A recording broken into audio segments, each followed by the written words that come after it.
Kasi kuya, ang bakawan sa Samuya, magayon. Handa akong manatili hanggang sa iyong pagkalma.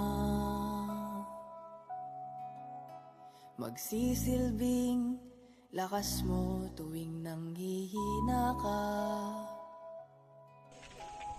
So, ang goal talaga ng project ay hindi lang basta magtanim ng mangrove sa Belen. Ang gusto niya, i-capacitate din ang community at saka ang local government para sila mismo mapagpatuloy nila yung project. So, ang ginagawa natin ay tinitrain natin sila tungkol sa mangroves, paano ba siya alagaan, ano ba yung halaga niya. Actually, kung ano yung halaga ng mangrove, alam na alam naman talaga siya ng community. May mga technical skills lang na kailangan ituro, katulad ng ano yung mga iba't ibang klaseng bakawan na nandun, alin ba dun yung threatened species na kailangan natin pangalagaan, ano ba yung tamang management approach, specifically no, sa barangay, given yung assessment na lumabas sa mangrove ecosystem baseline na kinandak ni Mama Amanda.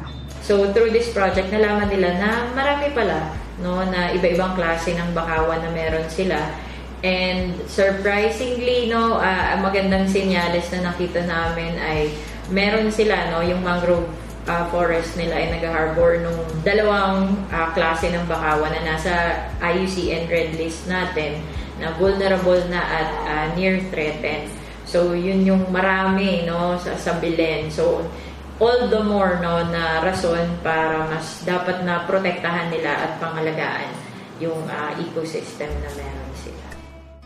Naaraman na nila, so bako lang siyang pangkudal, kundi may mas magayon pa duman na kung sa inatukdoan sila na so kung mga kahalagahan katong mangroves na sila mismo ang magprotekta katuyo.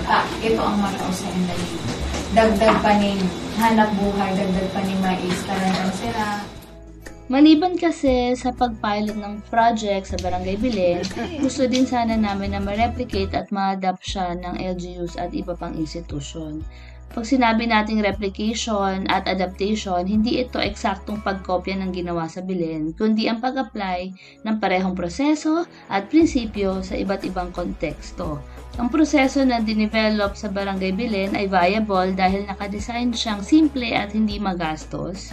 Replicable naman siya dahil naka-anchor ito sa isang malinaw na proseso, maayos na site at social assessment, tamang species selection, community and local government involvement, at tuloy-tuloy na monitoring.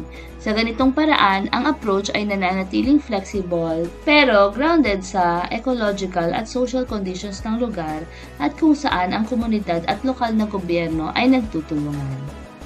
Nasanay tayo na kung ano yung proyektong naisip natin na gusto nating ibaba sa komunidad, yun yung i-implement natin.